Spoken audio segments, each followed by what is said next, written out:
Hello friends, achiever study വ്ളോഗ്സിന്റെ മറ്റൊരു എപ്പിസോഡിലേക്ക് എല്ലാവർക്കും സ്വാഗതം. യൂണിവേഴ്സിറ്റി അസിസ്റ്റന്റ് സിലബസ് ബേസ്ഡ് ക്ലാസിന്റെ 19ാമത്തെ പാർട്ടാണ് ഇവിടെ ഡിസ്കസ് ചെയ്യുന്നത്. ഇതിനു മുൻപേയുള്ള വീഡിയോസ് കാണാത്തവരുണ്ടെങ്കിൽ ഉറപ്പായും കാണാൻ ശ്രമിക്കുക. അതിന്റെ ലിങ്ക് ഞാൻ ഡിസ്ക്രിപ്ഷനിൽ കൊടുത്തേക്കാം. കഴിഞ്ഞ ക്ലാസ്സുകളിലെ നമ്മൾ ചർച്ച ചെയ്തുകൊണ്ടിരിക്കുന്നത് തിരുവിതാംകൂർ രാജവംശത്തെ പറ്റിയാണ്. അതിന്റെ തുടർച്ചയെന്നോണം നമുക്ക് ക്ലാസ്സിലേക്ക് കടക്കാം. വിശാഖം തിരുനാൾ രാമവർമ്മ 1880 മുതൽ 85 വരെയുള്ള കാലഘട്ടത്തിൽ തിരുവിതാംകൂർ രാജവംശം ഭരിച്ചത് വിശാഖം തിരുനാൾ രാമവർമ്മയാണ്. ആയില്യം തിരുനാളിന്റെ ഇളയ സഹോദരനായിരുന്നു വിശാഖം തിരുനാൾ. 1880 മുതൽ 85 വരെയുള്ള വർഷക്കാലമാണ് ഇദ്ദേഹം തിരുവിതാംകൂർ ഭരിച്ചത്. ഇദ്ദേഹം ഒരു പണ്ഡിതനായിരുന്നു. കൂടാതെ വൈസ്രോയുടെ എക്സിക്യൂട്ടീവ് കൗൺസിലിൽ അംഗമാവാൻ ക്ഷണം ലഭിച്ച തിരുവിതാംകൂർ ഭരണാധികാരിമാര് തന്നെയാണ് വിശാഖം തിരുനാൾ രാമവർമ്മയാണ്. ഇതാണ് വൈസ്രോയുടെ എക്സിക്യൂട്ടീവ് കൗൺസിലിൽ അംഗമാവാൻ ക്ഷണം ലഭിച്ച തിരുവിതാംകൂർ ഭരണാധികാരി ആരാണ്? വിശാഖം തിരുനാളാണ്. അതുപോലെ കൃഷി, സസ്യശാസ്ത്രം എന്നീ മേഖലകളിൽ ഇദ്ദേഹത്തിന് പാണ്ഡിത്യവും ഉണ്ടായിരുന്നു. സ്റ്റേറ്റ്സ്മാൻ, കൽക്കട്ട റിവ്യൂ എന്നീ പത്രങ്ങളിൽ ഇദ്ദേഹം ലേഖനങ്ങളും എഴുതുമായിരുന്നു.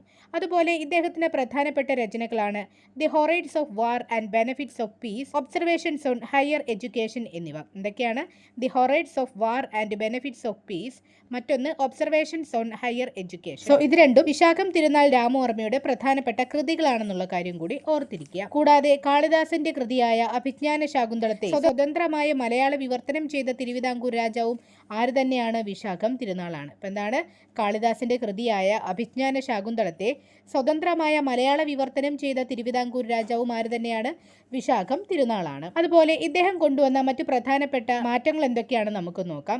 1883 തിരുവിതാംകൂറിൽ ഫുൾ സർവേ നടത്തിയതാരാണ്? വിശാഖം തിരുനാൾ രാമവർമ്മയാണ്. തിരുവിതാംകൂർ മുഴുവനായിട്ടും ഭൂസർവേ നടത്തിയതാരാണ്? 1883 വിശാഖം തിരുനാൾ രാമവർമ്മയാണ്. 1884 ഇദ്ദേഹം കൊല്ലത്ത് പരുത്തിമില്ല് സ്ഥാപിച്ചു. 1884 ഇദ്ദേഹം എന്ത് ചെയ്തു?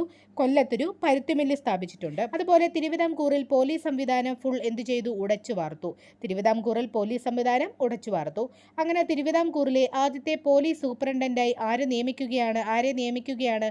ഒലിവർ എച്ച് ബെൻസ്ലിയെ തിരുവിതാംകൂറിലെ ആദ്യത്തെ പോലീസ് സൂപ്രണ്ടായി വിശാഖം തിരുനാൾ രാമവർമ്മ നിയമിക്കുകയാണ്. അതുപോലെ മരച്ചീനി കൃഷിയെ പ്രോത്സാഹിപ്പിച്ച രാജാവ് ആരാണ്? അതും വിശാഖം തിരുനാൾ രാമവർമ്മയാണ്. അപ്പൊ എന്താണ്? മരച്ചീനി കൃഷിയെ പ്രോത്സാഹിപ്പിച്ച തിരുവിതാംകൂർ രാജാവ് ആരാണ്? വിശാഖം തിരുനാളാണ്. തിരുവനന്തപുരം ശ്രീകാര്യത്ത് കിഴങ്ങ് ഗവേഷണ കേന്ദ്രം കൊണ്ടുവന്നതും ആരാണ്? വിശാഖം തിരുനാളാണ്. ഇവിടെ വികസിപ്പിച്ച ഒരു സങ്കര ഇനം മരച്ചീനിയാണ് ശ്രീ വിശാഖ് എന്നാണ്. ഈ കിഴങ്ങ് ഗവേഷണ കേന്ദ്രത്തിൽ വികസിപ്പിച്ച ഒരു സങ്കര ഇനം മരച്ചീനിയാണ് ശ്രീ വിശാഖ് എന്നുള്ള കാര്യം കൂടി ഓർത്തിരിക്കാം. അതുപോലെ മുല്ലപ്പെരിയാർ ഡാമിന് അന്തിമ അനുമതി നൽകിയ ഭരണാധികാരിമാർ തന്നെയാണ്? വിശാഖം തിരുനാൾ രാമവർമ്മയാണ്. മുല്ലപ്പെരിയാർ ഡാമിന് അന്തിമ അനുമതി നൽകിയ ഭരണാധികാരി ആരാണ്? വിശാഖം തിരുനാളാണ്. 1862 മുതൽ തന്നെ ബ്രിട്ടീഷുകാർ തിരുവിതാംകൂർ രാജാവിനോട് ഒരു അണക്കെട്ട് നിർമ്മിക്കണമെന്ന ആവശ്യം പറയുന്നുണ്ട് എന്നാണ്. 1862 മുതൽ തന്നെ. ഓക്കെ, അപ്പം എന്നാണ് 1862 മുതൽ തന്നെ ബ്രിട്ടീഷുകാർ തിരുവിതാംകൂർ രാജാവിനോട് ഒരു അണ നിർമ്മിക്കണമെന്ന ആവശ്യം പറയുന്നുണ്ടായിരുന്നു. കാരണം കൊടും വരൾച്ചയിൽ നിന്നുമൊക്കെ രക്ഷ നേടാൻ വെള്ളം തിരിച്ചുവിടുന്ന ഒരു പദ്ധതിക്ക് അനുമതി ലഭിക്കാൻ വേണ്ടിയിട്ടാണ് ഈ ബ്രിട്ടീഷുകാർ വിശാഖം തിരുനാളിനോട് നിരന്തരമായിട്ട് അഭ്യർത്ഥിച്ചുകൊണ്ടിരുന്നത്. അതിനാൽ ഇത്തരത്തിലുള്ള നിരന്തരമായിട്ട് ശല്യപ്പെടുത്തലിനൊടുവിൽ രാജാവ് എന്ത് ചെയ്തു? കുറേയൊക്കെ എതിർത്തെങ്കിലും ഒടുവിൽ ബ്രിട്ടീഷുകാരുടെ നിരന്തര പ്രേരണയും ഭീഷണിയും മൂലം അവസാനം മുല്ലപ്പെരിയാർ അണക്കെട്ട് പണിയാനുള്ള കരാറിൽ ഇദ്ദേഹം ഒപ്പുവെക്കാൻ ദിവാനായിട്ടുള്ള രാമ അയ്യങ്കാർക്ക് രാജാവ് അനുമതി നൽകുകയാണ്.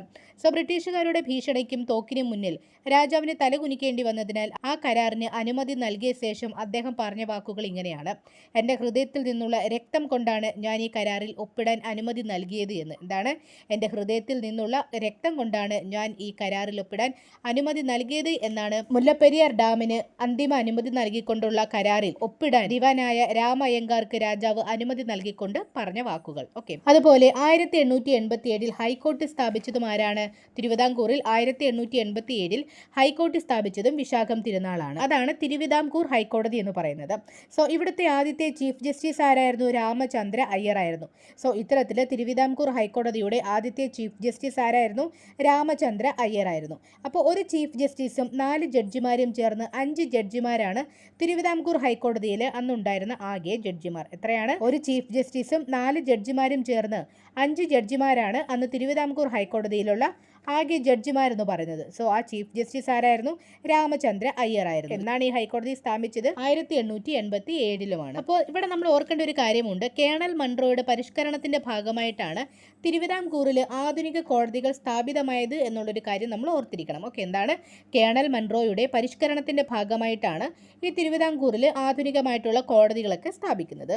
അതുപോലെ 1811 കേണൽ മൺട്രോയുടെ ഭരണകാലത്ത് ജില്ലാ കോടതികളും 1814 ഹുസൂർ കോടതിയും സ്ഥാപിതമായതോടെയാണ് ആധുനിക നീതിന്യായ വ്യവസ്ഥയ്ക്ക് അടിത്തറയിട്ടത്. എന്നാണ് 1811 കേണൽ മൺട്രോയുടെ ഭരണകാലത്ത് ജില്ലാ കോടതികളും 1814 ഹുസൂർ കോടതിയും സ്ഥാപിതമായതോടെയാണ് ആധുനിക നീതിന്യായ വ്യവസ്ഥയ്ക്ക് തിരുവിതാംകൂറിൽ അടിത്തറയിട്ടത്. സോ 1949 തിരുവിതാംകൂറും കൊച്ചിയും ലയിച്ച് തിരു-കൊച്ചി സംസ്ഥാനം രൂപീകരിച്ചപ്പോൾ തിരു-കൊച്ചി ഹൈക്കോടതിയും അവിടെ രൂപം കൊള്ളുകയാണ്. അപ്പം അതിനാദ്യം തിരുവിതാംകൂറിൽ രൂപം കൊണ്ട കോടതിയാണ് തിരുവിതാംകൂർ ഹൈക്കോടതി എന്ന് പറയുന്നത് 1887. അതിനുശേഷം തിരുവിതാംകൂറും കൊച്ചിയും തമ്മിൽ ലയിച്ച് തിരു-കൊച്ചി സംസ്ഥാനം രൂപം കൊണ്ടപ്പോൾ അത് തിരു-കൊച്ചി ഹൈക്കോടതിയായി മാറി. ഇത് പിന്നീട് കേരള ഹൈക്കോടതിയുടെ ഭാഗമാവുകയാണ് ഉണ്ടായത്. ഓക്കെ, അപ്പോൾ ഇത്തരം കാര്യങ്ങളാണ് പ്രധാനമായിട്ടും നമുക്ക് വിശാഖം തിരുനാളിനെ പറ്റിയിട്ട് പറയാനുള്ളത്. ഇനി നമ്മൾ പോകുന്നത് ശ്രീമൂലം തിരുനാളിനെ പറ്റിയാണ്. 1885 മുതൽ 1924 വരെ തിരുവിതാംകൂർ ഭരിച്ച ഭരണാധികാരിയാണ് ശ്രീമൂലം തിരുനാൾ. ഏകദേശം 39 വർഷമാണ് ഇദ്ദേഹം തിരുവിതാംകൂർ ഭരിച്ചത്. അപ്പോൾ ധർമ്മരാജ എന്ന കാർത്തിക തിരുനാളിന് ശേഷം ഏറ്റവും കൂടുതൽ കാലം തിരുവിതാംകൂർ ഭരിച്ചത് ആരാണ്? ശ്രീമൂലം തിരുനാളാണ്. ഏതാണ്ട് 39 വർഷം. അപ്പോൾ കാർത്തിക തിരുനാൾ എത്ര വർഷം ഭരിച്ചു?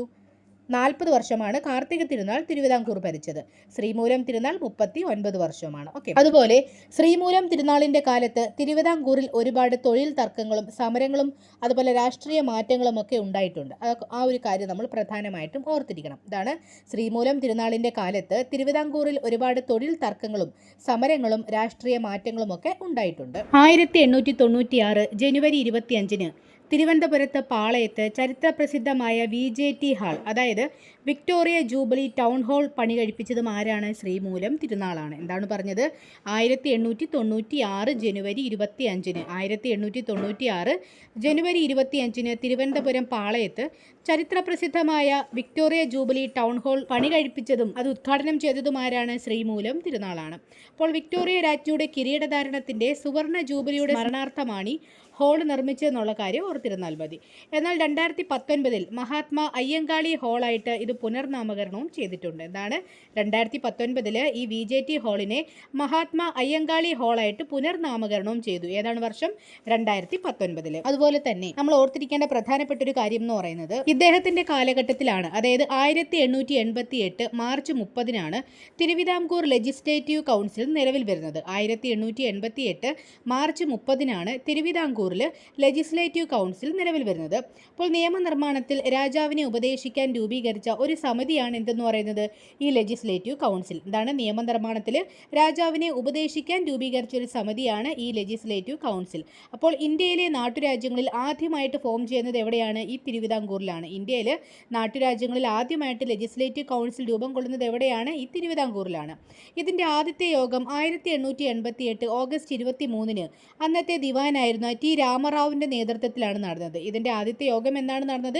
1888 ഓഗസ്റ്റ് 23 ആ സമയത്തെ ദിവാൻ ആരാണ്? T രാമറാവു ആണ്. അദ്ദേഹത്തിൻ്റെ നേതൃത്വത്തിലാണ് ഈ ആദ്യത്തെ യോഗം, ലെജിസ്ലേറ്റീവ് കൗൺസിലിൻ്റെ ആദ്യത്തെ യോഗം നടന്നെന്നുള്ള കാര്യം ഓർക്കണം. അതുപോലെ 8 അംഗങ്ങളുള്ള ഒരു സമിതിയായിരുന്നു ആ സമയത്ത് ഈ ലെജിസ്ലേറ്റീവ് കൗൺസിൽ. എത്ര അംഗങ്ങളുണ്ടായിരുന്നു? 8 അംഗങ്ങളായിരുന്നു. ഇതിൽ 2 അനൗദ്യോഗിക അംഗങ്ങളും ഉണ്ടായിരുന്നു.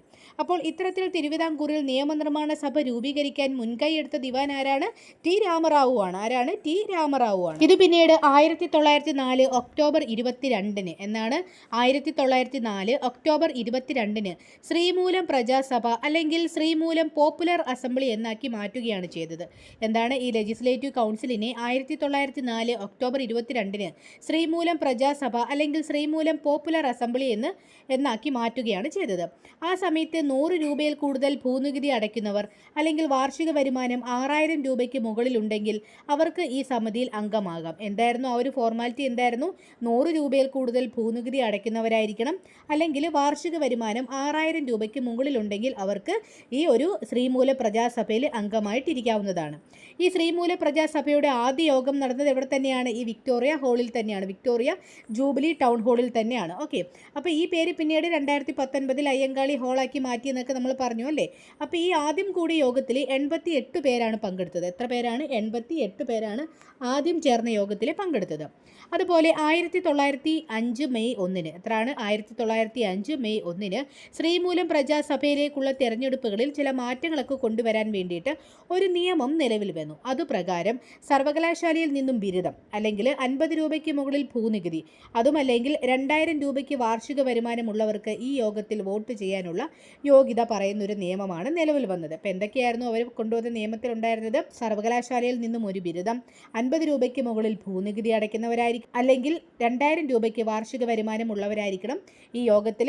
അങ്ങനെയുള്ളവരാണെങ്കിൽ ഈ യോഗത്തിൽ വോട്ട് ചെയ്യാനുള്ള യോഗ്യത അവർക്ക് ഉണ്ടായിരിക്കുന്നതാണ്. ഓക്കെ, അങ്ങനെ ഇതിലെ അംഗസംഖ്യ 100 പേരാക്കി ഇതിൽ ഉയർത്തുകയാണ്. ഇത്തരത്തിൽ ഈ പുതിയ നിയമങ്ങളൊക്കെ വന്നതിൻ്റെ ഭാഗമായിട്ട് ഇതിലെ അംഗസംഖ്യ 100 പേരാക്കി ഉയർത്തി. ഇതിൽ 77 പേരെ ജനങ്ങൾ നേരിട്ട് തിരഞ്ഞെടുക്കുകയും 23 പേരെ നാമനിർദ്ദേശം ചെയ്യപ്പെടുകയുമാണ് ചെയ്യുന്നത്. 77 പേരെ ജനങ്ങൾ നേരിട്ട് അത് ഈ 100 പേരെന്ന് പറഞ്ഞല്ലോ, അതിൽ 77 പേരെ ജനങ്ങൾ നേരിട്ട് തിരഞ്ഞെടുക്കുകയും 23 പേരെ നാമനിർദ്ദേശം ചെയ്യപ്പെടുകയുമാണ് ചെയ്യുന്നത്. അപ്പോൾ ഈ ഒരു സമിതിയുടെ പ്രധാന ലക്ഷ്യം എന്നത് ജനങ്ങളുടെ പരാതികൾ സർക്കാരിനെ അറിയിക്കുക, നിയമനിർമ്മാണത്തിൽ നിർദ്ദേശങ്ങൾ നൽകുക എന്നിങ്ങനെയാണ്. എന്താണ്? ജനങ്ങളുടെ പരാതികൾ സർക്കാരിനെ അറിയിക്കുക, അതുപോലെ തന്നെ നിയമനിർമ്മാണത്തിൽ രാജാവിന് നിർദ്ദേശങ്ങൾ നൽകുക എന്നിങ്ങനെയാണ് ഈ ഒരു സമിതി കൊണ്ട് പ്രധാനമായിട്ടും ഉദ്ദേശിക്കുന്നത്. ഇത്തരത്തിൽ ഇന്ത്യയിലെ നാട്ടുരാജ്യങ്ങളിൽ തെരഞ്ഞെടുക്കപ്പെട്ട ജനപ്രതിനിധികൾ ഉണ്ടായിരുന്ന ആദ്യത്തെ ഭരണസമിതിയാണ് 1904 രൂപം കൊണ്ട് ശ്രീമൂലം പ്രജാസഭ.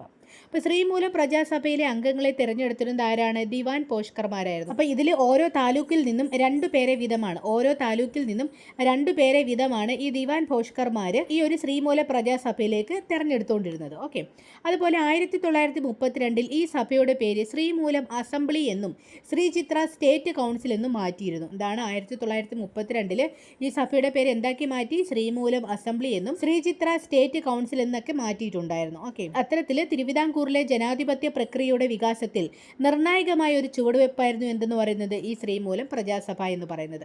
സോ ഈ ശ്രീമൂല പ്രജാസഭ വളർന്നു വന്നതിൻ്റെ ഒരു എവല്യൂഷൻ മനസ്സിലായല്ലോ. ആദ്യം എങ്ങനെയായിരുന്നു? ഒരു ലെജിസ്ലേറ്റീവ് കൗൺസിലായിട്ടാണ് രൂപം കൊണ്ടത്. പിന്നീടാണത് ശ്രീമൂല പ്രജാസഭ അല്ലെങ്കിൽ ശ്രീമൂല പോപ്പുലർ അസംബ്ലി ആവുന്നത്. അതിൽ കുറച്ച് നിയമങ്ങളൊക്കെ കൊണ്ടുവന്നതിൻ്റെ ഫലമായിട്ട് അതിലെ അംഗസംഖ്യ ഉയർത്തിയിട്ടുണ്ട്. പിന്നീട് 1932 സഭയുടെ പേര് ശ്രീമൂലം അസംബ്ലി എന്നും ശ്രീ ചിത്ര സ്റ്റേറ്റ് കൗൺസിൽ എന്നൊക്കെ മാറ്റിയിട്ടുണ്ട്. അപ്പോൾ ഈ ഒരു സമിതിയിലൂടെ തിരുവിതാംകൂറിലെ ജനാധിപത്യ പ്രക്രിയയുടെ വികാസത്തിൽ നിർണായകമായ ഒരു ചുവട് വെക്കാനായിട്ട് സാധിച്ചിട്ടുണ്ട് എന്നുള്ള കാര്യം കൂടി ഇനി നമ്മൾ അതിൽ ഓർക്കേണ്ട ഒരു കാര്യമുണ്ട്. ശ്രീമൂലം പ്രജാസഭയിൽ അംഗമായ ആദ്യത്തെ ഹരിജനാരാണ്? അയ്യങ്കാളിയാണ്. ശ്രീമൂലം പ്രജാസഭയിൽ അംഗമായ ആദ്യത്തെ ഹരിജനാരായിരുന്നു? അയ്യങ്കാളിയാണ്. അതുപോലെ തിരുവിതാംകൂറിൽ ലെജിസ്ലേറ്റീവ് കൗൺസിൽ നാമനിർദ്ദേശം ചെയ്ത ആദ്യത്തെ വനിതയാരാണ്? മേരി പുന്നൻ ലൂക്കോസുമാണ്. ആരാണ്? മേരി പുന്നൻ ലൂക്കോസ്. ആ 2 പോയിന്റും കൂടെ നമ്മളിതിൽ ഓർത്തിരിക്കേണ്ടതാണ്. അതുപോലെ പിന്നോക്ക സമുദായ കുട്ടികൾക്ക് സർക്കാർ സ്കൂളിൽ പ്രവേശനം നൽകുകയും അവർക്ക് പ്രാഥമിക വിദ്യാഭ്യാസം സൗജന്യമാക്കുകയും ചെയ്തത് ആരുടെ കാലഘട്ടത്തിലാണ്? ശ്രീമൂലം തിരുനാളിൻ്റെ കാലഘട്ടത്തിലാണ്. എന്താണ്? പിന്നോക്ക സമുദായ കുട്ടികൾക്ക് സർക്കാർ സ്കൂളിൽ പ്രവേശനം നൽകുകയും അവർക്ക് പ്രാഥമിക വിദ്യാഭ്യാസം സൗജന്യമാക്കുകയും ചെയ്തതും ശ്രീമൂലം തിരുനാളിൻ്റെ കാലഘട്ടത്തിലാണ്.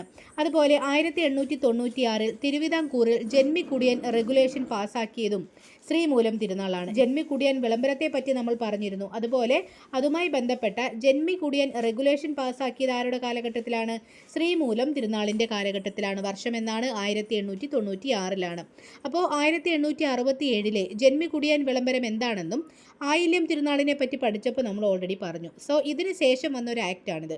ഈ നിയമം കുടിയാന്മാർക്ക് സ്ഥിരമായ താമസാവകാശവും, അതായത് ഒക്യുപ്പൻസി റൈറ്റ്സും, അതുപോലെ കൃഷിഭൂമിയിൽ നിയമപരമായ അവകാശങ്ങളും ഈ നിയമം ഉറപ്പാക്കി. എന്തൊക്കെയാണിത് ഉറപ്പാക്കിയത്? കുടിയാന്മാർക്ക് സ്ഥിരമായ താമസാവകാശം അല്ലെങ്കിൽ ഒക്യുപ്പൻസി റൈറ്റ്സും അതുപോലെ കൃഷിഭൂമിയിൽ നിയമപരമായ അവകാശങ്ങളുമാണ് ഈ ജന്മി കുടിയൻ റെഗുലേഷൻ പാസാക്കിയത് മൂലം നടപ്പിലായത്. മറ്റൊരു കാര്യം, തിരുവിതാംകൂറിലെ ആദ്യത്തെ railway line Kollam Chenkotta metre gauge പാതയാണ്. തിരുവിതാംകൂറിലെ ആദ്യത്തെ റെയിൽവേ പാത ഏതാണ്? കൊല്ലം ചെങ്കോട്ട മീറ്റർ ഗേജ് പാതയാണ്. അപ്പോൾ ചരക്ക് നീക്കം സുഗമമാക്കുന്നതിനായി ശ്രീമൂലം തിരുനാളിൻ്റെ കാലത്ത് 1904 നവംബർ 26-നാണ് ഇത് ഉദ്ഘാടനം ചെയ്യുന്നതെന്ന് ഓർത്തിരിക്കണം. എന്താണ്? ചരക്ക് നീക്കം സുഗമമാക്കുന്നതിനായി ശ്രീമൂലം തിരുനാളിൻ്റെ കാലത്താണ് 1904 നവംബർ 26-ന് തിരുവിതാംകൂറിലെ ആദ്യത്തെ റെയിൽവേ ലൈൻ വരുന്നത്. Kollam Chenkotta metre gauge പാതയാണത്. അപ്പോൾ സൗത്ത് ഇന്ത്യൻ റെയിൽവേയുമായി സഹകരിച്ചിട്ടാണ് തിരുവിതാംകൂറിൽ സർക്കാർ ഇത് നിർമ്മിച്ചത്. ഇതിലൂടെ തിരുവിതാംകൂറിന്റെ വ്യാപാര വാണിജ്യ മേഖലയിൽ വിപ്ലവകരമായ മാറ്റങ്ങൾ കൊണ്ടുവരാനും സാധിച്ചു. പിന്നീട് ഈ പാത വിഴിഞ്ഞം മദർ പോർട്ടിനെ ഡെക്കാനുമായി ബന്ധിപ്പിക്കുന്ന പ്രധാനപ്പെട്ട ഒരു ചരക്കു പാതയായിട്ടും വളർത്തിയെടുക്കുകയാണ് ചെയ്തത്. എന്താണ്? പിന്നീട് ഈ ഒരു പാത എന്താക്കി മാറ്റി? വിഴിഞ്ഞം മദർ പോർട്ടിനെ ഡെക്കാനുമായി ബന്ധിപ്പിക്കുന്ന ഒരു പ്രധാന ചരക്കു പാതയായും മാറ്റി. ഇപ്പോൾ നമ്മൾ ഓർക്കേണ്ട മറ്റൊരു പോയിന്റ് ഉണ്ട്. കേരളത്തിലെ ആദ്യത്തെ റെയിൽവേ ലൈൻ എന്നാണ് നിലവിൽ വന്നത്? 1861-ലാണ്. എന്താണ്? കേരളത്തിലെ ആദ്യത്തെ റെയിൽവേ ലൈൻ നിലവിൽ വന്നത് 1861-ലാണ്. ബേപ്പൂർ തിരൂർ പാതയാണത്. ബേപ്പൂർ തിരൂർ പാതയാണ് കേരളത്തിൽ ആദ്യമായി വന്ന റെയിൽവേ ലൈൻ. 1861-ലാണ് വന്നത്. എന്നാൽ തിരുവിതാംകൂർ നാട്ടുരാജ്യത്തിലെ ആദ്യത്തെ റെയിൽവേ പാത ഏതാണ്? കൊല്ലം ചെങ്കോട്ട മീറ്റർ ഗേജ് പാതയാണ്. 1904-ലാണ് ഇത് നിലവിൽ വന്നതെന്നുള്ള കാര്യം കൂടി ഓർത്തിരിക്കുക. അതുപോലെ തിരുവനന്തപുരത്ത് സംസ്കൃത കോളേജ്, ആയുർവേദ കോളേജ്, പുരാവസ്തു വകുപ്പ്, വനിതാ കോളേജ്, ദുർഗുണ പരിഹാര പാഠശാല, ഹസ്തലിഖിത ലൈബ്രറി എന്നിവയും സ്ഥാപിച്ചത് ആരുടെ കാലഘട്ടത്തിലാണ്? ശ്രീമൂലം തിരുനാളിൻ്റെ കാലഘട്ടത്തിലാണ്. എന്തൊക്കെയാണ് കൊണ്ടുവന്നത് തിരുവനന്തപുരത്ത്? സംസ്കൃത കോളേജ്, ആയുർവേദ കോളേജ്, പുരാവസ്തു വകുപ്പ്, വനിതാ കോളേജ്, ദുർഗുണ പരിഹാര പാഠശാല, ഹസ്തലിഖിത ലൈബ്രറി എന്നിവയും ആരംഭിച്ചത് ആരുടെ കാലഘട്ടത്തിലാണ്? ശ്രീമൂലം തിരുനാളിൻ്റെ കാലഘട്ടത്തിലാണ്. അതുപോലെ മറ്റൊരു കാര്യമാണ്, തിരുവനന്തപുരത്ത് 1900 മെയ്യിലാണ് ഫിംഗർ പ്രിന്റ് ബ്യൂറോ സ്ഥാപിച്ചത്. എന്നാണ്? തിരുവനന്തപുരത്ത് 1900 മെയ്യിലാണ് ഫിംഗർ പ്രിന്റ് ബ്യൂറോ സ്ഥാപിച്ചത്. അപ്പോൾ ലോകത്തിലെ രണ്ടാമത്തെ ഫിംഗർ പ്രിന്റ് ബ്യൂറോയാണ് കേരളത്തിൽ 1900 സ്ഥാപിച്ച ഈ ഒരു ബ്യൂറോ എന്ന് പറയുന്നത്. അപ്പോൾ എന്താണ്? ലോകത്തിലെ രണ്ടാമത്തെ ഫിംഗർ പ്രിന്റ് ബ്യൂറോയാണ് കേരളത്തിൽ 1900 സ്ഥാപിച്ച ഫിംഗർ പ്രിന്റ് ബ്യൂറോ. അപ്പോൾ ലോകത്തിലെ ആദ്യത്തേത് ഏതാണ്? അത് കൊൽക്കത്തയിലാണ് രൂപീകരിച്ചത്. എവിടെയാണ്? കൊൽക്കത്തയിൽ 1897 രൂപീകരിച്ച ഫിംഗർ പ്രിന്റ് ബ്യൂറോയാണ് ലോകത്തിലെ തന്നെ ആദ്യത്തെ ഫിംഗർ പ്രിന്റ് ബ്യൂറോ. ഓക്കെ. അതുപോലെ ശ്രീമൂലം തിരുനാൾ മഹാരാജാവിന്റെ ഭരണകാലത്ത് ആരംഭിച്ച തിരുവിതാംകൂർ ഫിംഗർ പ്രിന്റ് ബ്യൂറോ സംസ്ഥാന രൂപീകരണത്തോടെ കേരള സംസ്ഥാന ഫിംഗർ പ്രിന്റ് ബ്യൂറോയായി മാറുകയാണ് ചെയ്തത്. അപ്പോൾ എന്താണ്? ശ്രീമൂലം തിരുനാളിന്റെ ഭരണകാലഘട്ടത്തിൽ തിരുവിതാംകൂർ ഫിംഗർ പ്രിന്റ് ബ്യൂറോ എന്നായിരുന്നു പേര്. അത് പിന്നീട് സംസ്ഥാന രൂപീകരണ സമയത്ത് കേരള സംസ്ഥാന ഫിംഗർ പ്രിന്റ് ബ്യൂറോയായി മാറി എന്നുള്ള കാര്യവും ഓർത്തിരിക്കണം. അതുപോലെ തന്നെ ഒരു അണക്കെട്ട് അദ്ദേഹം സ്ഥാപിച്ചിരുന്നു. നാഞ്ചി നാട്ടിലെ കോതയാർ അണക്കെട്ട് സ്ഥാപിച്ചത് ആരാണ്? ശ്രീമൂലം തിരുനാളാണ്. അതുപോലെ മറ്റൊരു പോയിന്റ് ആണ്, 1898 മുല്ലപ്പെരിയാർ ഡാം ഉദ്ഘാടനം ചെയ്ത ആരാണ്? ശ്രീമൂലമാണ്. 1898 മുല്ലപ്പെരിയാർ ഡാം ഉദ്ഘാടനം ചെയ്ത ആരാണ്? ശ്രീമൂലമാണ്. അതുപോലെ മുല്ലപ്പെരിയാർ ഡാമുമായി ബന്ധപ്പെട്ട് പെരിയാർ ലീസ് എഗ്രിമെന്റിൽ ഒപ്പുവെച്ച തിരുവിതാംകൂർ ദിവാൻ ആരാണ്? രാമയ്യങ്കാറുമാണ്. അപ്പോൾ എന്താണ്? മുല്ലപ്പെരിയാർ ഡാമുമായി ബന്ധപ്പെട്ട് പെരിയാർ ലീസ് എഗ്രിമെന്റിൽ ഒപ്പുവെച്ച തിരുവിതാംകൂർ ദിവാൻ ആരാണ്? രാമയ്യങ്കാറുമാണ്. ആരാണ്? രാമയ്യങ്കാറുമാണ്. ഇനി ഓർക്കേണ്ട ഒരു പോയിന്റ്, തിരുവിതാംകൂറിൽ വിദ്യാഭ്യാസ പ്രവർത്തനങ്ങൾ ഏകോപിപ്പിക്കുന്നതിനായി ഡയറക്ടർ ഓഫ് പബ്ലിക് ഇൻസ്ട്രക്ഷൻ അല്ലെങ്കിൽ DPI സ്ഥാപിച്ചതും ആരാണ്? ശ്രീമൂലം തിരുനാളാണ്. എന്താണ്? തിരുവിതാംകൂറിൽ വിദ്യാഭ്യാസ പ്രവർത്തനങ്ങൾ ഏകോപിപ്പിക്കുന്നതിനായി ഡയറക്ടർ ഓഫ് പബ്ലിക് ഇൻസ്ട്രക്ഷൻ എന്ന DPI സ്ഥാപിച്ചതും ശ്രീമൂലം തിരുനാളാണ്. ഇതിലൂടെ ഇംഗ്ലീഷിനൊപ്പം മലയാളം, തമിഴ് ഭാഷാ പഠനത്തിനും പ്രാധാന്യം നൽകി. കൂടാതെ 1869 തിരുവിതാംകൂറിലും 1889 കൊച്ചിയിലും ഗ്രാൻഡ് ഇൻ എയ്ഡ് സംവിധാനം നടപ്പിലാക്കിക്കൊണ്ട് വിദ്യാഭ്യാസ പുരോഗതിക്കും ഇദ്ദേഹം തുടക്കം കുറിച്ചു. അപ്പോൾ തിരുവിതാംകൂറിൽ വിദ്യാഭ്യാസ പ്രവർത്തനങ്ങൾ ഏകോപിപ്പിക്കുന്നതിനായി ഡയറക്ടർ ഓഫ് പബ്ലിക് ഇൻസ്ട്രക്ഷൻ എന്ന DPI സ്ഥാപിച്ചത് ആരാണ്? ശ്രീമൂലം തിരുനാളാണ്. ശ്രീമൂലം തിരുനാളിന്റെ കാലഘട്ടത്തിൽ ഉണ്ടായിരുന്ന ഒരു ദിവാനായിരുന്നു രാജഗോപാലാചാരി. ആരായിരുന്നു? രാജഗോപാലാചാരി. ഇദ്ദേഹത്തിന്റെയും ഭരണകൂടത്തിന്റെയും അഴിമതികൾക്കെതിരെ സ്വദേശാഭിമാനി പത്രത്തിലൂടെ ലേഖനങ്ങൾ എഴുതിയ രാമകൃഷ്ണ പിള്ളയെ 1910 സെപ്റ്റംബർ 26-ന് അന്നത്തെ പോലീസ് സൂപ്രണ്ടന്റായിരുന്ന SS ജോർജ് അറസ്റ്റ് ചെയ്യുകയും തിരുവിതാംകൂറിൽ നിന്ന് തിരുനെൽവേലിയിലേക്ക് നാട് കടത്തപ്പെടുകയും ചെയ്തു. കൂടാതെ അച്ചടി യന്ത്രം കണ്ടുകെട്ടുകയും ചെയ്തു. അപ്പോൾ എന്താണ് പറഞ്ഞത്? ശ്രീമൂലം തിരുനാളിൻ്റെ കാലഘട്ടത്തിൽ ഉണ്ടായിരുന്ന ഒരു ദിവാനായിരുന്നു രാജഗോപാലാചാരി. സോ ഇദ്ദേഹത്തിൻ്റെയും ഭരണകൂടത്തിൻ്റെയും അഴിമതികൾ പുറത്തു വരുന്ന രീതിക്ക് സ്വദേശാഭിമാനി പത്രത്തിലൂടെ ലേഖനങ്ങൾ എഴുതിയ ഒരു റൈറ്റർ ഉണ്ടായിരുന്നു, രാമകൃഷ്ണ പിള്ള. സോ ഇദ്ദേഹത്തെ 1910 സെപ്റ്റംബർ 26-ന് അന്നത്തെ പോലീസ് സൂപ്രണ്ടായിരുന്ന SS ജോർജ് അറസ്റ്റ് ചെയ്യുകയും ഒപ്പം തിരുവിതാംകൂറിൽ നിന്നും തിരുനെൽവേലിയിലേക്ക് ഇദ്ദേഹത്തെ നാടുകടത്തപ്പെടുകയും ചെയ്തു. ഈ സ്വദേശാഭിമാനി പത്രത്തിന്റെ സ്ഥാപകൻ വക്കം മൗലവിയായിരുന്നു എന്നുള്ള കാര്യം കൂടി ഓർത്തിരിക്കുക. സ്വദേശാഭിമാനി പത്രത്തിന്റെ സ്ഥാപകൻ ആരാണ്? വക്കം മൗലവിയാണ്. അതുപോലെ നാടുകടത്തപ്പെട്ട രാമകൃഷ്ണ പിള്ള 1913 പാലക്കാട് എത്തുകയും ദ ട്രാവൻകൂർ ഡിപ്പോർട്ടേഷൻ എന്ന പുസ്തകം എഴുതുകയും ചെയ്തു. 1913 പാലക്കാട് വെച്ചിട്ടാണ് രാമകൃഷ്ണ പിള്ള ദ ട്രാവൻകൂർ ഡിപ്പോർട്ടേഷൻ എന്ന പുസ്തകം എഴുതുന്നത്. അതുപോലെ 1919 മുതൽ 22 വരെ നിലനിന്നിരുന്ന ഒരു പ്രക്ഷോഭമാണ് പൗരസമത്വവാദ പ്രക്ഷോഭം. 1919 മുതൽ 22 വരെ നിലനിന്നിരുന്ന ഒരു പ്രക്ഷോഭം ഏതാണ്? പൗരസമത്വവാദ പ്രക്ഷോഭമാണ്. തിരുവിതാംകൂറിൽ അവർണർക്കും ഹൈന്ദവേതർക്കും സർക്കാർ ഉദ്യോഗങ്ങളിലും വിദ്യാഭ്യാസത്തിലും തുല്യ അവകാശം ആവശ്യപ്പെട്ടുകൊണ്ട് നടന്ന ഒരു പ്രക്ഷോഭമാണ് 1919 മുതൽ 22 വരെ നീണ്ടുനിന്ന പൗരസമത്വവാദ പ്രക്ഷോഭം. ഡോക്ടർ പൽപുവിന്റെ നേതൃത്വത്തിലാണ് ഈ ഒരു പ്രക്ഷോഭം ആരംഭിച്ചത്. ഡോക്ടർ പൽപുവിന്റെ നേതൃത്വത്തിലാണ് ഈ പ്രക്ഷോഭം ആരംഭിച്ചത്. സമുദായ സമത്വത്തിനും സാമൂഹിക നീതിക്കും വേണ്ടി നടത്തിയ സമരങ്ങളുടെ തുടർച്ചയായിരുന്നു ഈ പൗരസമത്വവാദ പ്രക്ഷോഭം എന്ന് പറയുന്നത്.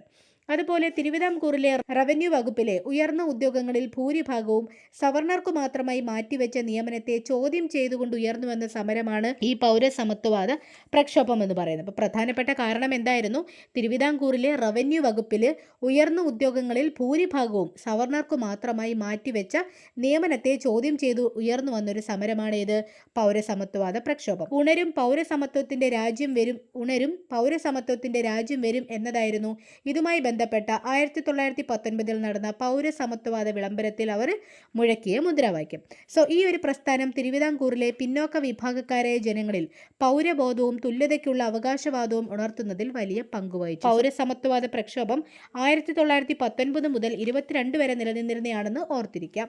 അതുപോലെ 1924 മാർച്ച് 30 തുടങ്ങി 603 ദിവസം നീണ്ടുനിന്ന ഒരു സത്യാഗ്രഹ പ്രസ്ഥാനമായിരുന്നു വൈക്കം സത്യാഗ്രഹം. ഇതാണ് വൈക്കം സത്യാഗ്രഹം. 1924 മാർച്ച് 30 തുടങ്ങി 1924 മാർച്ച് 30 തുടങ്ങി 603 ദിവസം നീണ്ടുനിന്ന ഒരു സത്യാഗ്രഹ പ്രസ്ഥാനമായിരുന്നു വൈക്കം സത്യാഗ്രഹം.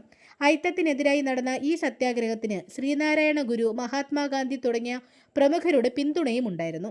ഇപ്പോഴത്തെ കോട്ടയം ജില്ലയിലെ വൈക്കം മഹാദേവ ക്ഷേത്രത്തെ കേന്ദ്രീകരിച്ച് നടന്ന ഈ സത്യാഗ്രഹം എന്താണ് പ്രധാനമായിട്ടും ലക്ഷ്യം വെച്ചത്? ക്ഷേത്രത്തിലേക്കുള്ള പൊതുവഴികളിലൂടെ സമൂഹത്തിലെ എല്ലാ വിഭാഗക്കാർക്കും സഞ്ചരിക്കുവാനുള്ള സ്വാതന്ത്ര്യം നേടിയെടുക്കുക എന്നതായിരുന്നു. അപ്പോൾ എന്താണ് വൈക്കം സത്യാഗ്രഹം ഉണ്ടാവാനുള്ള പ്രധാനപ്പെട്ട കാരണം എന്താണ്?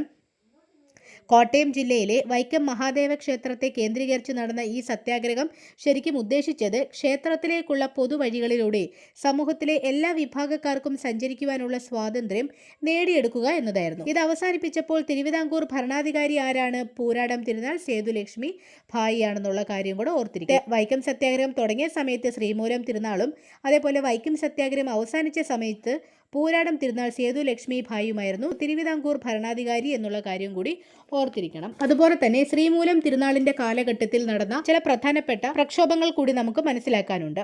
അതിലൊന്നാണ് മലയാളി മെമ്മോറിയൽ. മലയാളി മെമ്മോറിയൽ എന്താണ് ഉദ്ദേശിക്കുന്നത്? 1891 ജനുവരി 1 ഏതാണ് 1891 ജനുവരി 1 തിരുവിതാംകൂർ ഭരണാധികാരിയായിരുന്ന ശ്രീമൂലം തിരുനാളിന് സമർപ്പിച്ച ചരിത്ര പ്രസിദ്ധമായൊരു നിവേദനമാണിത്. എന്താണ്? ശ്രീമൂലം തിരുനാളിന് സമർപ്പിച്ച ചരിത്ര പ്രസിദ്ധമായിട്ടൊരു നിവേദനമാണ് മലയാളി മെമ്മോറിയൽ എന്നറിയപ്പെടുന്നത്.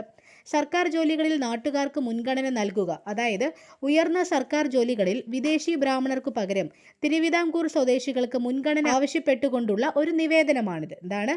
ഉയർന്ന സർക്കാർ ജോലികളിൽ വിദേശി ബ്രാഹ്മണർക്ക് പകരം തിരുവിതാംകൂർ സ്വദേശികൾക്ക് മുൻഗണന ആവശ്യപ്പെട്ടുകൊണ്ടുള്ള ഒരു നിവേദനമാണ് 1891 ജനുവരി 1 ശ്രീമൂലം തിരുനാളിന് സമർപ്പിച്ച മലയാളി മെമ്മോറിയൽ എന്ന് പറയുന്നത്.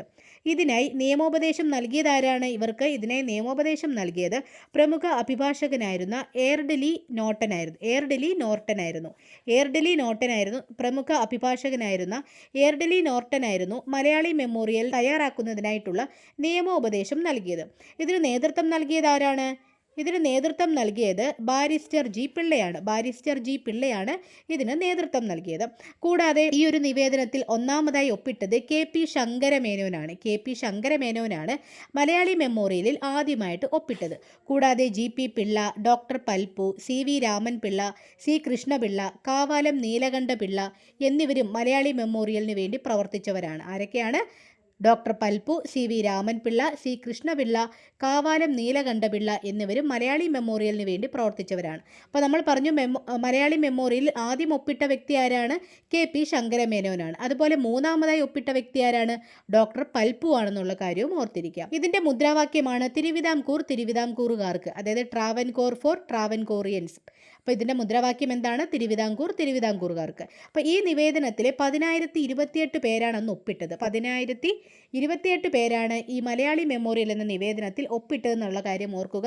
ഈ നിവേദനത്തിൽ ആദ്യം ഒപ്പിട്ടതാരാണ്? KP ശങ്കരമേനോനും മൂന്നാമതായി ഒപ്പിട്ടതാരാണ്? ഡോക്ടർ പൽപ്പുവുമാണ്. സോ ഈ നിവേദനത്തെ തുടർന്ന് മലയാളി ഉദ്യോഗാർത്ഥികൾക്ക് കുറച്ചുകൂടി അവസരങ്ങൾ ലഭിക്കാനിടയാവുകയും കൂടാതെ ഈഴവ മെമ്മോറിയൽ പോലെയുള്ള മറ്റ് സാമൂഹിക മുന്നേറ്റങ്ങൾക്കും ഇത് വഴിതെളിക്കുകയാണ് ഉണ്ടായത്. ഇതിൽ നമ്മൾ ഓർത്തിരിക്കേണ്ട ഒരു കാര്യമുണ്ട്. മലയാളി മെമ്മോറിയൽ എഴുതി തയ്യാറാക്കിയ ഒരു സാഹിത്യകാരനുണ്ട്. അതാണ് CV രാമൻപിള്ള. മലയാളി മെമ്മോറിയൽ എഴുതി തയ്യാറാക്കിയ സാഹിത്യകാരൻ ആരാണ്? CV രാമൻപിള്ളയാണ്.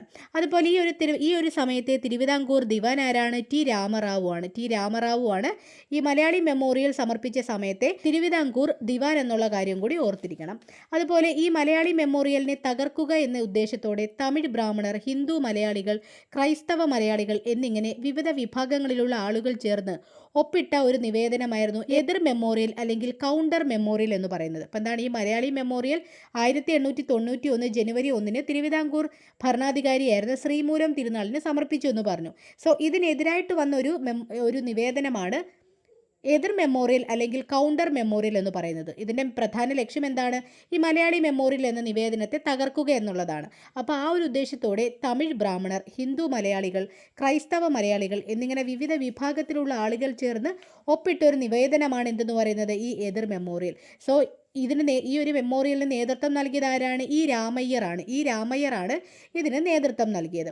അതുപോലെ ഇതിന് പിന്നിൽ പ്രവർത്തിച്ച ഒരു പ്രവർത്തകനുണ്ട്. അതാണ് രാമനാഥൻ റാവു. ഇതിന് പിന്നിൽ പ്രവർത്തിച്ച മറ്റൊരു പ്രവർത്തകൻ ആരായിരുന്നു? രാമനാഥൻ റാവു. 1891 ജൂൺ 3 ശ്രീമൂലം തിരുനാളിന് ഈ എതിർ മെമ്മോറിയൽ സമർപ്പിച്ചത്. 1891 ജൂൺ 3 ശ്രീമൂലം തിരുനാളിന് ഈ എതിർ മെമ്മോറിയൽ സമർപ്പിച്ചത്. അതുപോലെ വന്ന മറ്റൊരു മെമ്മോറിയലാണ് ഈഴവ മെമ്മോറിയൽ. എന്താണ് ഈഴവ മെമ്മോറിയൽ? GP പിള്ളയുടെ നേതൃത്വത്തിൽ മലയാളി മെമ്മോറിയൽ 1891 ജനുവരി 11 സമർപ്പിക്കുമ്പോൾ അക്കാലത്തെ ഈഴവരുടെ അവസ്ഥ വളരെ മോശമായിരുന്നു. എന്താണ്? മലയാളി മെമ്മോറിയൽ സമർപ്പിക്കുന്ന സമയത്ത് ഈഴവരുടെ അവസ്ഥയും വളരെ മോശമായിരുന്നു. ഈഴവർ മുതലായ അവർണരെ തിരുവിതാംകൂറിൽ 5 രൂപയിൽ കൂടുതൽ മാസശമ്പളമുള്ള തസ്തികകളിൽ നിയമിച്ചിരുന്നില്ല. എന്നാൽ ക്രിസ്തുമതത്തിലേക്ക് മതം മാറിയ അവർണരുടെ അവസ്ഥ ഇതിലും മികച്ചതായിരുന്നു. സോ ഇത്തരത്തിൽ എല്ലാ തലങ്ങളിലുമുള്ള ഈഴവരോടുള്ള അവഗണന മാറ്റാനും മതം മാറാതെ തന്നെ തങ്ങൾക്കും മറ്റുള്ളവരെ പോലെയുള്ള മികച്ച ആനുകൂല്യങ്ങൾ ലഭിക്കണമെന്ന് ആവശ്യപ്പെട്ടുകൊണ്ട് 13,176 ഈഴവർ ഒപ്പിട്ട് 1896 സെപ്റ്റംബർ 3 ശ്രീമൂലം തിരുനാളിന് ഡോക്ടർ പൽപ്പുവിൻ്റെ നേതൃത്വത്തിൽ സമർപ്പിച്ച നിവേദനമാണ് ഈഴവ മെമ്മോറിയൽ അല്ലെങ്കിൽ ഈഴവ മെമ്മോറിയൽ ഹർജി എന്ന് പറയുന്നത്. അപ്പോൾ എന്താണ് ഈഴവ മെമ്മോറിയൽ എന്ന് പറയുന്നത്? എന്താണ്? മലയാളി മെമ്മോറിയൽ സമർപ്പിച്ചതാണ് പ്രധാനമായിട്ടും ഈഴവ മെമ്മോറിയൽ സമർപ്പിക്കാനുണ്ടായ ഒരു പ്രോത്സാഹനം എന്ന് പറയുന്നത്. സോ ഈ ഒരു മലയാളി മെമ്മോറിയൽ സമർപ്പിക്കുന്ന സമയത്ത് ആ കാലഘട്ടത്തിൽ ഈഴവരുടെയും മറ്റ് അവർണരായിട്ടുള്ള ജനങ്ങളുടെയും അവസ്ഥ വളരെ മോശമായിരുന്നു. സോ അവർക്കൊരു മുന്നേറ്റം ലഭിക്കാൻ വേണ്ടിയിട്ടാണ് ഡോക്ടർ പൽപ്പുവിൻ്റെ നേതൃത്വത്തിൽ ഈഴവ മെമ്മോറിയൽ സമർപ്പിക്കുന്നത്. എന്നാണ് സമർപ്പിച്ചത്? 1896 സെപ്റ്റംബർ 3 അതും ആർക്കാണ് സമർപ്പിച്ചത്? ശ്രീമൂലം തിരുനാളിനാണ്. ആ ഒരു മെമ്മോറിയലിൽ 13,176 പേരാണ് ഒപ്പിട്ടതെന്നുള്ള കാര്യം കൂടി ഓർത്തിരിക്കുക. സോ ഇതിൻ്റെയൊക്കെ ഫലമായിട്ട് അവർണർക്ക് സ്കൂളുകളിൽ പ്രവേശനം ലഭിക്കുകയും ഈഴവരുടെ സാമൂഹിക വിദ്യാഭ്യാസ നിലയിലെ പുരോഗമനത്തിനും ഡോക്ടർ പൽപ്പുവിൻ്റെ നേതൃത്വത്തിലുള്ള ഈഴവ മെമ്മോറിയൽ കാരണമാവുകയും ചെയ്തു. സോ ഇത്രയുമാണ് നമുക്ക് ശ്രീമൂലം തിരുനാളിനെ പറ്റി പറയാനുള്ള പ്രധാനപ്പെട്ട പോയിന്റ്സ് എന്ന് പറയുന്നത്. ഇനിയും നമുക്ക് 2 തിരുവിതാംകൂർ രാജാക്കന്മാരെ പറ്റിയും കൂടെ പറയാനുണ്ട്. അതുമായിട്ട് ബന്ധപ്പെട്ട വീഡിയോസ് നമ്മൾ ഉടനെ തന്നെ അപ്ലോഡ് ചെയ്യുന്നതായിരിക്കും. സോ ഈ ഒരു വീഡിയോ നിങ്ങൾക്ക് ഇൻഫോർമേറ്റീവും ഇൻട്രസ്റ്റിംഗുമായി തോന്നിയിട്ടുണ്ടെങ്കിൽ ഉറപ്പായും ലൈക്ക് ചെയ്യാനും സബ്സ്ക്രൈബ് ചെയ്യാനും മറ്റു കൂട്ടുകാർക്കായി ഷെയർ ചെയ്യാനും മറക്കരുത്. നിങ്ങളുടെ ഒപ്പീനിയൻസ് എന്താണെങ്കിലും കമൻസ് രൂപത്തിൽ അറിയിക്കുക. So thank you for watching.